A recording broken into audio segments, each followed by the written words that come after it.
Hello,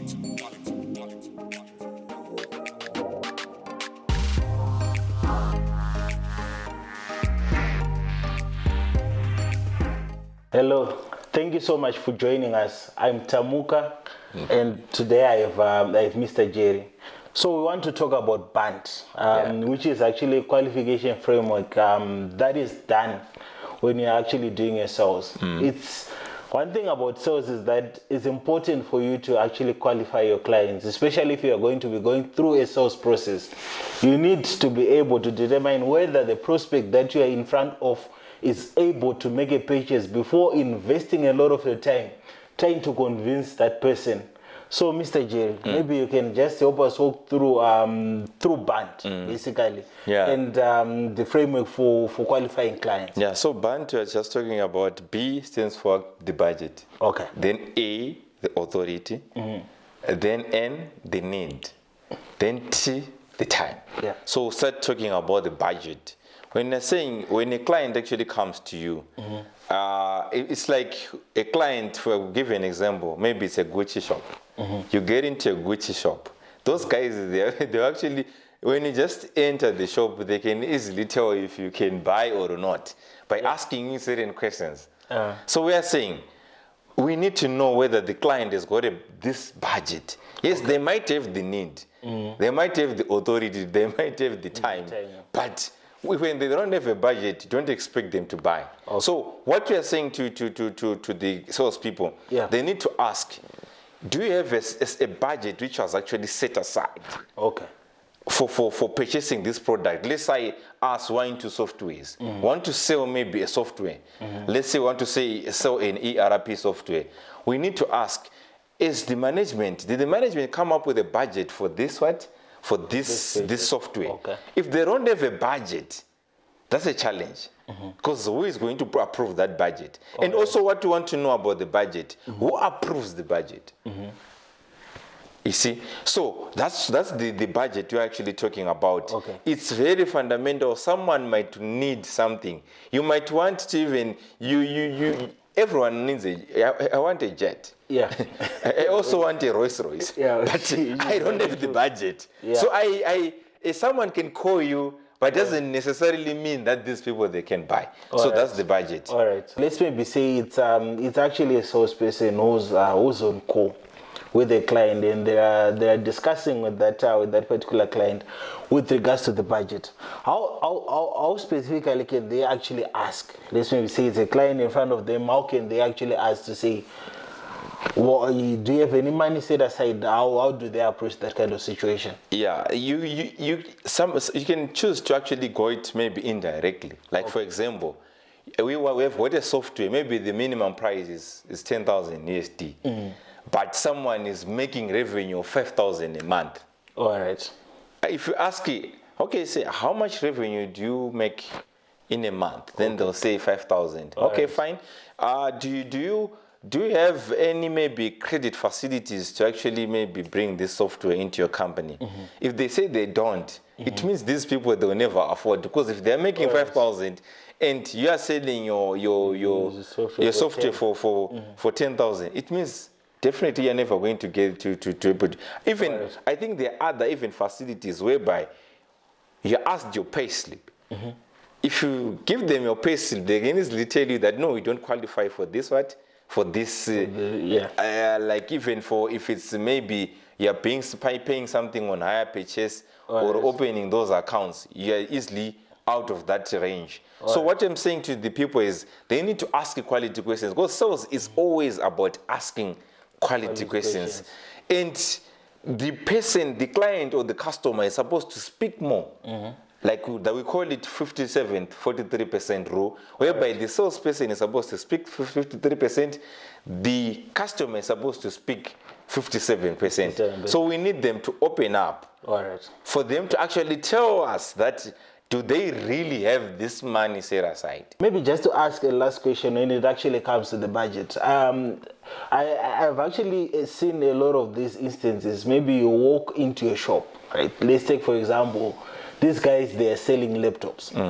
And then you have a budget of $500 for the laptop, right? But then the laptop that you want is $1,000, and the customer does and maybe I as a customer I can't afford the $1,000 laptop. So as a salesperson, how are they actually supposed to approach that kind of situation? Let's maybe say a customer wants a $5,000 system, but they have a $2,500 budget. But maybe you might have an alternative. How do you actually push them towards getting that particular alternative? Yeah, thank you very much. In sales, you're always supposed to give options. Right. If you're a good salesperson, you must have options. It's either a higher option or a lower option. So if someone wants a $1,000 laptop, that's why it's very important to ask them, what do they want to use this laptop for? All right. Someone is going to tell you that, no, I just want it for my ECD. My baby is in ECD, so she's the one who wants to use the laptop. Yeah. So why do they really need a 1,000 laptop? You will now give them an option of buying even $400 or even $300 laptop. Okay. So it's always good to move them and to ask those quality questions. It's not always about someone coming into your shop, they want to buy a shirt. Or say, you want to buy a shirt. Is this just your normal purchasing, or someone is going to say, I want to attend a wedding. So you are now giving them an option, maybe higher or lower. So that is very important when it comes up to actually having a proper budget and to ask a client about whether these people, they've got a budget which is actually there to buy. Like if someone is going for a wedding, definitely if it's a wedding, it's on Saturday. These people must have a budget set aside. Just to go to the next step, which is the A, the authority. So from my understanding, when it actually comes to the authority, basically, you need to determine who the person you are actually talking to is. To say, are they the decision maker, or maybe are they an influence actually in that particular sales situation? But when it comes to the authority, I think asking questions related to authority, in most cases, it's a bit controversial. Because one of the ways to actually present it is to maybe sit in a meeting with a client, and then you actually ask, what is your position in the company? In most cases, if you are dealing with a Zimbabwean is say, I'm not going to say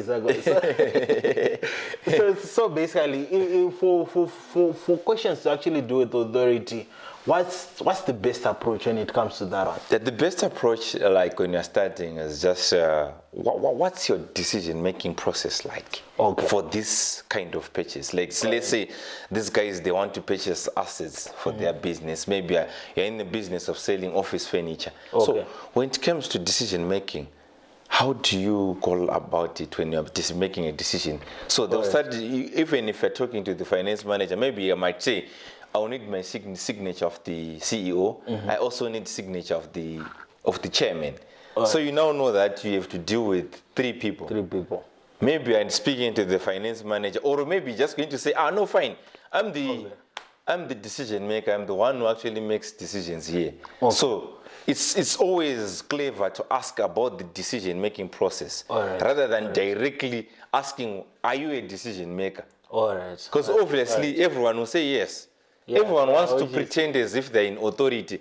Even if you get to a company, someone on reception might even pretend as if they are very authoritative when it comes to knowing the company or to actually making that purchase. So it's always good to ask, what is the decision-making process like? Like what you rightfully also said, when it comes to authority, it's a tricky part.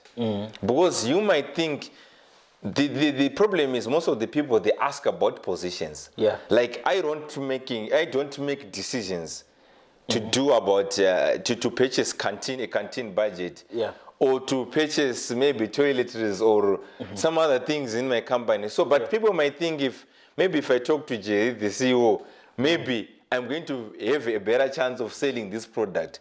But maybe I'm talking to the wrong person. This is in the resource management or in the resource management department. Those are the people who are responsible, the procurement department.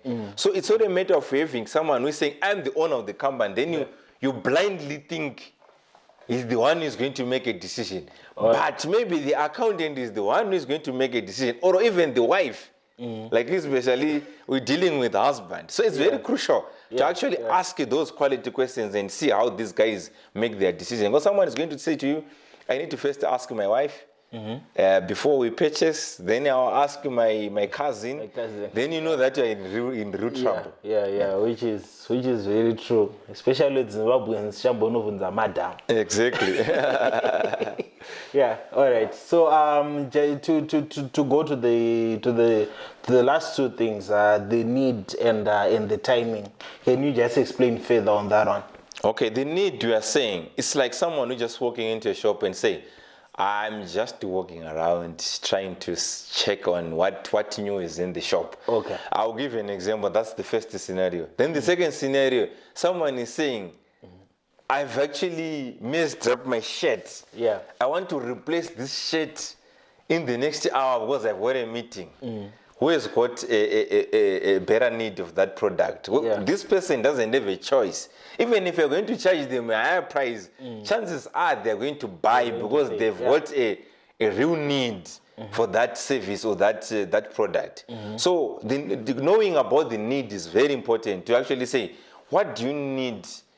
If I need a video, maybe for a videographer, what do you really need to use this video for?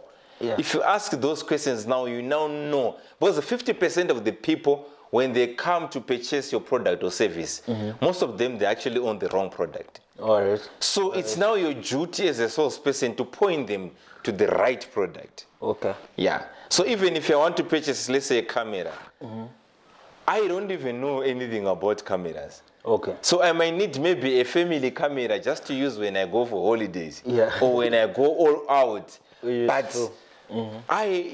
the person who's selling cameras must be able to actually advise me according to what? To my need. Okay. So it's very important to actually know the need. All right. Or someone is just going to say, I know I'm shopping around, we are going to make a purchase next year. Yeah. It means that person doesn't have a need. Okay. Or someone who is saying, I'll only attend to you on my free time. It means that person doesn't see value in what you're actually providing. Okay. So that is the need. Then on the timing now, like timeline, I think I've mentioned something about time. Someone wants to purchase a camera, then someone says, no, I think we need the camera for our 2023 elections. Okay. Do you think that person has got, they want to, they don't, so it's something I actually even mentioned to say, but someone says, I want a camera, and in the next 5 hours, we're supposed to go to Vic Falls. That's a different scenario. So timing is also very important to actually ask, when do you want to have your, maybe when do you want to have your software? When do you want to have your camera? When do you want to have your shirt? Knowing about timelines is very important as well as a salesperson. So the BANT process, you use it when you want to qualify a client. And please, what I want to tell your salespeople is they shouldn't waste the time on people who are not qualified to buy their products. It's very, very important to actually know who you want to target and the qualities of the people you want to target. So you heard it all. So the next time you're actually going into a meeting session, always remember these things: BANT, the budget, the authority, the need, and the timing. Thank you so much for watching this video. Please subscribe to our YouTube channel and also get a copy of the Chartered Vendor. Thank you so much. Until next time.